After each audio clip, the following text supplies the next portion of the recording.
세계 축구계를 환호하게 만든 한국 축구 선수들이 많습니다. 현재 우리나라의 많은 축구 선수들이 해외 유명한 축구 클럽에서 활약 중인데요. 손흥민, 이강인, 황희찬, 이재성 등 여러 한국 선수들이 있지만 오늘은 그중 가장 뜨거운 감자인 김민재 선수에 대해 소개해드리겠습니다. 축구 레전드 선수 중 한 명으로 마라도나가 뛰었던 이탈리아 축구 클럽 바로 나폴리에서 33년 만에 리그 우승으로 이끈 에이스입니다. 우리나라의 프리미어리그 1호 진출이자 한국 축구의 레전드로 유명한 박지성 선수가 뛰었던 맨체스터 유나이티드에서 최근에 관심을 보이고 있는데요. 그뿐만이 아닙니다. 세계적인 축구 클럽인 독일의 미넨, 파리의 PSG 등 유명한 클럽들에서도 탐내고 있습니다. 어떻게 김민재는 세계적인 클럽의 눈길을 사로잡았을까요? 그럼 김민재 선수의 모든 것을 알아볼까요? 경상남도 통영시에서 태어난 김민재는 초등학교 때부터 축구를 시작했는데요. 정식적으로 축구를 시작하기 위해 함안군에 위치한 초등학교로 전학을 갔을 정도입니다. 처음 시작은 지금과는 달리 공격수 포지션이었는데요. 하지만 중학교에 진학하면서 한 명을 돌파하는 것도 힘이 들고 공격수로서의 능력이 다소 부족했습니다. 반면에 시합을 하면서 공을 뺏는 재미를 느끼고 심지어 공을 잘 뺏는다는 것을 알게 되면서 고심 끝에 수비수를 변경하게 되었죠.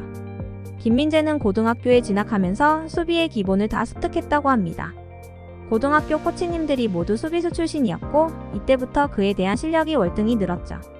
고등학교 3학년 때는 주장을 맡아 든든한 수비진을 이끌며 배군기 전국 고교축구대회에서 준우승을 차지하며 우수선수상을 수상했습니다. 또 후반기 전국 고교축구 왕중왕전에서 12년 만에 무교가 우승하는데 크게 기여하면서 최우수 수비수로 선정됐습니다. 대학교를 가서도 그의 실력은 어마어마했는데요. 1학년 때부터 핵심 수비수로 활약하면서 춘계 연맹전에서 수비상을 수상했습니다. 하지만 2학년 때 조기 프로 진출 문제를 두고 학교 측과 마찰을 빚은 끝에 결국 중퇴를 하고 맙니다. 그렇지만 연세대를 나온 직후 전북과 계약을 했습니다. 당시 전북 감독이었던 최강희 감독은 기자들과 만날 때마다 김민재의 가능성에 대해 칭찬을 아끼지 않았는데요. 무조건 대성할 선수이며 분명 유럽에 갈 것이라는 내용이었습니다. 도대체 어느 정도길래 신인에게 이 정도의 칭찬을 하는지 많은 사람이 궁금해했는데요. 최강희 감독은 신인이던 김민재를 과감히 주전 중앙 수비수로 기용했고 마치 신뢰에 보답하듯 자신의 능력을 곧바로 증명했습니다. 데뷔 시즌인 2017년에 영플레이어 상을 수상했을 뿐만 아니라 이때부터 국가대표 붙박이로도 자리 잡기 시작했습니다.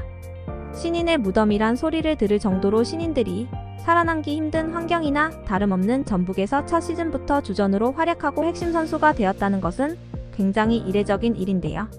본인의 가장 큰 무기인 피지컬을 적극적으로 활용하여 수비 상황에서 압도적인 모습을 보여주었고 빌드업에서도 뛰어난 기량을 증명했죠. 2018 시즌을 앞두고 팬들은 더욱 기대를 했습니다. 전 시즌에 보여줬던 모습 때문이죠. 시즌 초반부터 몸이 빠르게 올라온 김민재는 많은 경기에 나섰습니다. 여전히 가파른 성장세를 보여줬습니다. 그러나 잘 나가던 와중 부상을 당하고 맙니다. 검사 결과 종아리뼈에 실금이 간 게 발견됐죠. 결국 이 부상으로 인해 첫 월드컵 출전이 무산되었습니다. 하지만 좌절할 시간이 없었습니다. 부상 복귀 직후 아시안게임에 참가했어야 했죠. 이때 우리나라는 아시안게임 최초로 5회 우승을 달성했으며 다시 한국 축구의 전성기를 열기 시작했습니다. 그는 병역 특례를 얻으며 복귀했고 아시안게임을 거치면서 몸을 끌어올린 덕분에 오랜 공백에도 불구하고 좋은 기량을 금방 보여주었는데요. 그렇게 2018 시즌은 부상 악재 속에서도 ACL 포함 30경기 출전 1골을 기록했고 2년 연속 K리그 베스트 11에 선정됐습니다. 그러고는 해외로 첫 이적을 하게 됩니다. 시즌이 끝난 후 이적료 100억, 4년 총액 연봉 166억에 중국 베이징 거안으로 이적을 하게 되는데요. 사실 이때 김민재 선수에 대해 많은 비난이 있었습니다. 당시 우리나라에서 기대 중인 유망주가 유럽이 아니라 상대적으로 수준이 떨어지는 중국행을 선택한 것에 대한 우려가 있었죠. 또 외국인들이 출전을 3명밖에 못하는 중국 리그의 규정상 출전을 못할 수도 있다는 걱정이 많았습니다. 하지만 팬들의 걱정은 기우였습니다.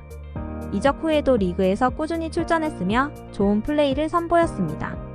벤치만 지킬 거라는 우려와는 다르게 주전 경쟁에서 우위를 점했는데요. 중간에 감독이 교체되는 문제도 있었지만 감독 교체 후 초반 2경기 빼고는 매 경기 주전으로 출전했습니다. 새로운 감독도 필수적인 수비수라고 판단했던 거죠. 이적 첫 해부터 리그, 컵 대회, ACL 포함 34경기에 출전했고 슈퍼리그 베스트 11에 선정되어 그동안의 걱정을 모두 날려버리는 시즌이었습니다. 2년 차에는 리그 20경기 중 17경기에 출장하였으며 AFC 챔피언스 리그 8경기 중 6경기에 출장하였고 소속팀은 중국 슈퍼리그 3위, AFC 챔피언스 리그 8강을 기록하기도 했죠. 좋은 성과를 거두었음에도 불구하고 김민재는 유럽 진출 의지가 강했습니다. 그러던 중 페네르바체 공식 트위터에서 김민재와 협상을 시작했고 메디컬 테스트를 하기 위해 이스탄불에 도착할 것이라는 글이 올라왔습니다.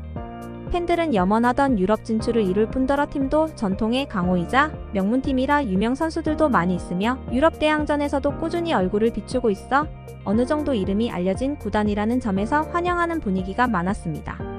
또한 카타르 월드컵 최종 예선 및 본선 일정이 중동에서 주로 이뤄지기에 이동거리도 가깝다는 점과 대표팀 차출의 지원을 아끼지 않겠다는 조건에 결국 계약기간 4년, 이적료는 약 400만 유로로 페네르바체의 이적이 확정되었습니다. 이로써 김민재는 프로 무대로 데뷔한 이후 5년 만에 드디어 유럽 축구리그로 진출을 하게 되었습니다. 이적이 뒤늦게 확정되어 팀 훈련도 늦게 시작하고 중국 리그에서 단 2경기, 대표팀에서도 2경기만 소화했기에 컨디션이 좋지 못해 2라운드부터 선발 출전하며 데뷔전을 가졌는데요. 데뷔전이라는 부담이 있었는지 경기 초반에는 잠시 몇 번의 패스 미스를 저질렀으나 곧바로 안정을 찾아가며 상대 공격진을 압도함과 동시에 수비 라인의 지휘까지 선보여 현지 중계 해설은 마치 벽 같다라고 표현할 정도였습니다. 그는 첫 경기부터 유럽 무대 데뷔를 성공적으로 장식했습니다. 데뷔전의 활약으로 주간 베스트 11에 선정되기도 했죠. 그렇게 활약 중인 김민재는 시즌 초반부터 유럽 상위 리그 구단들이 스카우터들을 파견하고 있다는 이야기가 흘러나오기 시작했습니다. 페네르바체 회장은 세계적인 감독인 조제 무리뉴가 김민재의 영입을 원했었다고 언급하기도 했습니다.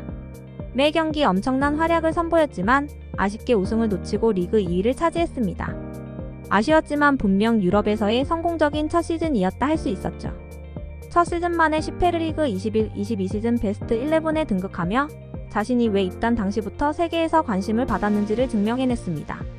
시즌 종료 후 김민재는 어디로 이적할지 많은 팬들의 관심이 컸습니다. 그중 나폴리와의 이적설도 지속적으로 이어지고 있었는데요. 나폴리의 핵심 수비수인 쿨리발리가 첼시로 이적할 것을 대비하여 그 대체자로 영입한다는 얘기가 많았죠. 페네르바체 팬들은 고작 한 시즌뿐이었지만 클럽 최고의 레전드 수비수들과 비교하며 그와의 이별을 아쉬워하고 슬퍼했는데요. 팀에서 얼마나 많은 신뢰를 얻었는지를 잘 알 수 있습니다. 2022년 7월 드디어 나폴리의 공식 오피셜이 뜨면서 이적이 확정되었고 새로운 전설이 시작되는 순간이었습니다. 김민재는 안정환과 이승우에 이어 대한민국 축구 역사상 세 번째 이탈리아 세리에 A리거가 됐습니다.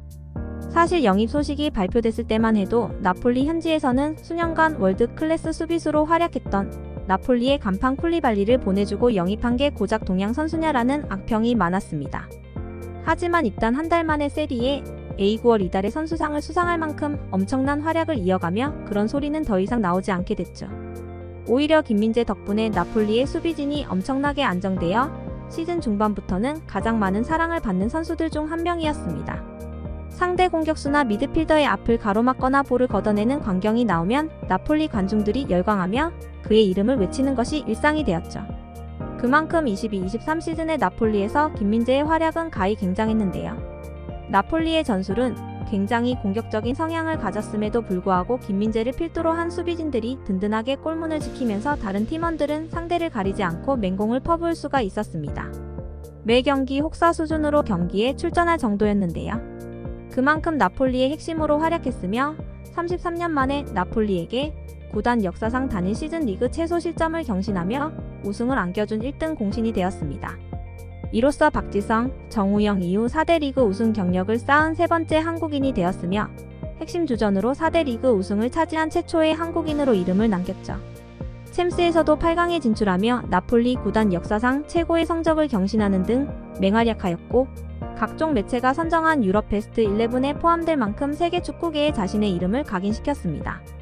또한 세리에 A 올해의 팀, 세리에 A 최우수 수비수 모두 수상했으며 단일 시즌으로만 보자면 차범근, 손흥민보다 아시아 축구선수 역사상 역대 최고의 퍼포먼스와 임팩트를 선보였다고 할 수 있을 정도입니다. 불과 2년 전까지 중국에서 뛰던 유망주급 선수가 월드 클래스급 수비수에 도달한 순간이었습니다. 물론 그동안 한국 축구 팬들은 김민재가 유럽에서도 잘할 것이라는 생각을 일찌감치 하고 있었지만 이 정도까지 잘할 줄은 몰랐다는 반응이 압도적입니다. 김민재는 한 시즌 만에 명실상부한 나폴리의 레전드가 되었으며 축구계의 새로운 희망으로 주목을 받고 향후 이적 시장의 행보에 대해 많은 기대를 하고 있는 상황인데요. 현재 유럽 4대 리그의 수많은 빅클럽들이 관심을 가지고 있는 중입니다. 김민재는 이적을 원하는 상태인데 특히 맨체스터 유나이티드로 이적이 유력하다고 보고 있는데요. 과연 박지성 선수 이후로 맨체스터 유나이티드에서 뛰게 될까요? 지금은 미넨, PSG 등 다른 빅클럽들이 새로운 영입 제안을 했다는 뉴스들이 나오고 있습니다. 김민재 선수는 어떤 팀으로 이적하게 될까요? 그동안 김민재 선수를 응원해온 팬들에게 더 좋은 소식을 전할 수 있기를 바랍니다. 다치지 말고 좋은 모습을 보였으면 좋겠습니다. 여러분들은 김민재 선수가 어느 팀으로 이적할 것 같으신가요? 댓글로 남겨주시면 감사하겠습니다. 재미있게 보셨다면 구독과 좋아요 부탁드립니다.